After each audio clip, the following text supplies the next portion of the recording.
Thank you for joining me this morning. I appreciate it on this Thursday.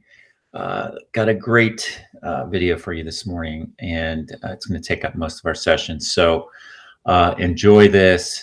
Just soak in these words. Soak in these words, every single word. Soak them in today. It's another one of those special moments in history, and it's important to acknowledge it, take it in, but listen to these words, all right? And I will see you on the other side. All right. PNC, America's PNC. Watch us on all major cable providers and major streaming platforms. Finally, news that speaks to us. You got here how every black woman in America who's gotten anywhere has done by being like Ginger Rogers said, I did everything Fred Astaire did, but backwards in heels.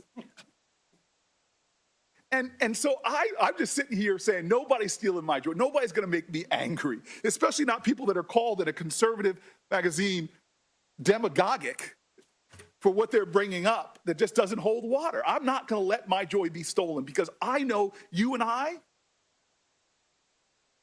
we appreciate something that we get that a lot of my colleagues don't. I know Tim Scott does. When I first came to this place, I was the fourth black person ever popularly elected to the United States Senate. And I still remember a lot of mixed people, white folks, black folks work here, but at night when people are in line to come in to clean this place, the percentage of minorities shift a lot. And so I'm walking here, first week I'm here, and somebody who's been here for decades doing the urgent work of the Senate, but it's the unglamorous work that goes on no matter who's in offices. The guy comes up to me, all he wants to say, I can tell, is, I'm so happy you're here. But he comes up and he can't get the words out. And this man, my elder, starts crying. And I just hugged him. And he just kept telling me, it is so good to see you here. It's so good to see you here. Thank you, thank you, thank you. I love my brother, Tim Scott. We could write a dissertation on our disagreements. He gave the best speech on race. I wish I could have given good of a speech. But talking to the challenges and indignities that are still faced. And you're here. I was in the White House with my Democratic colleagues, and I'm in my joy. I can't help it.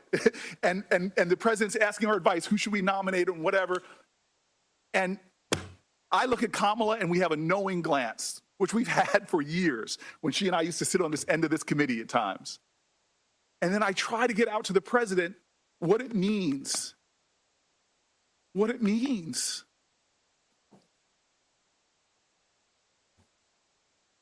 And I want to tell you, when I look at you, this is why I get emotional.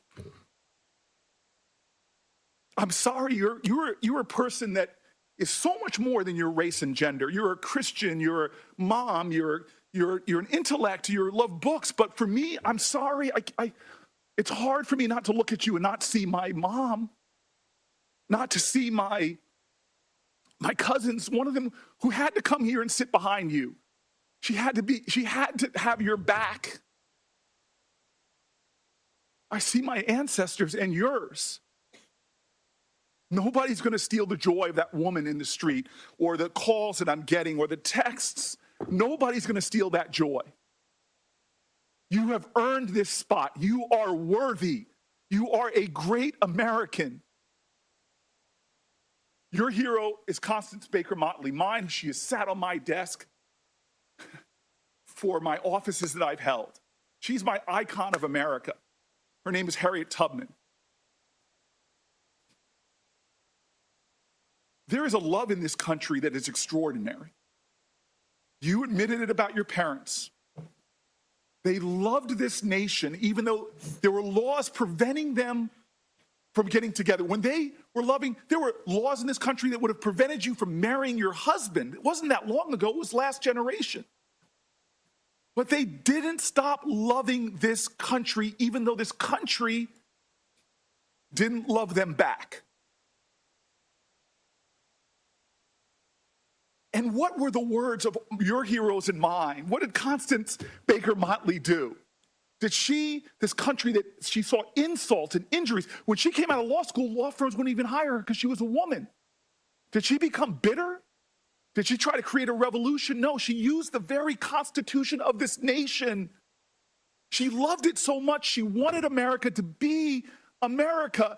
As Langston Hughes wrote, "Oh, let America be America again.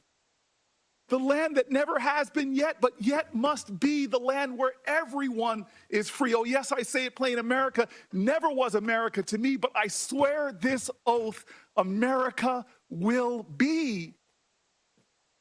That is the story of how you got to this desk.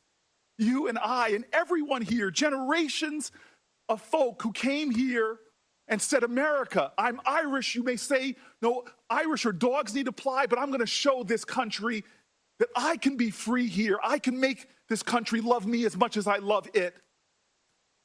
Chinese Americans, first forced into near slave labor, building our railroads, connecting our country, saw the ugliest of America, but they were going to build their home here and say, "America, you may not love me yet, but I'm going to make this nation live up to its promise and hope." LGBTQ Americans, from Stonewall women to Seneca, hidden figures who didn't even get their play until some Hollywood movie finally talked about them and how they were critical for us defying gravity. All of these people loved America. And so you faced insults here that were shocking to me. Well, actually not shocking. But you are here because of that kind of love. And nobody's taken this away from me. So you got 5 more folk to go through. 5 more of us. And then you can sit back and let us have all the debates. And I'm going to tell you, it's going to be a well-charted Senate floor because it's not going to stop. They're going to accuse you of this and that. Heck, in honor of your person who shares your birthday, you might be called a communist. But don't worry, my sister. Don't worry. God has got you. And how do I know that? Because you're here. And I know what it's taken for you to sit in that seat. Harriet Tubman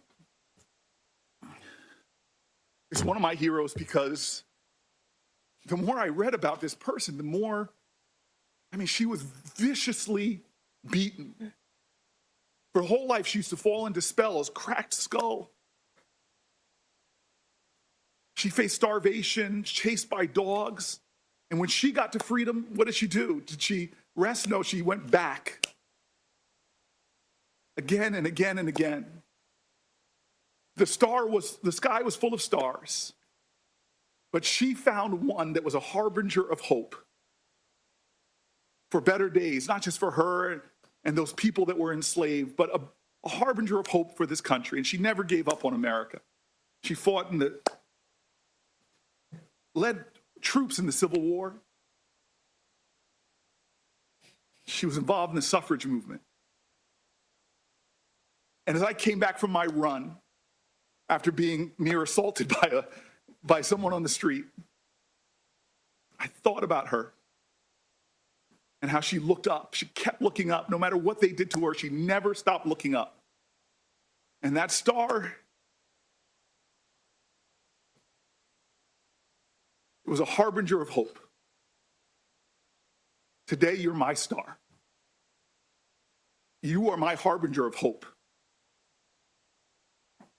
This country is getting better and better and better. And when that final vote happens and you ascend onto the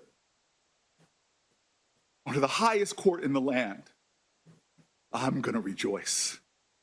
And I'm going to tell you right now, the greatest country in the world, the United States of America, will be better because of you. Thank you.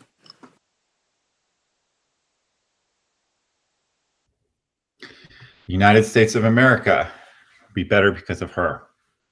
There you go. You are worthy. You are worthy. You are worthy. That was beautiful. Beautifully said, beautiful words. Our country's getting better and better and better. It's worth fighting for. Let's all do our part. Spread a little sunshine, make it better. Have a great day today. Have a great weekend.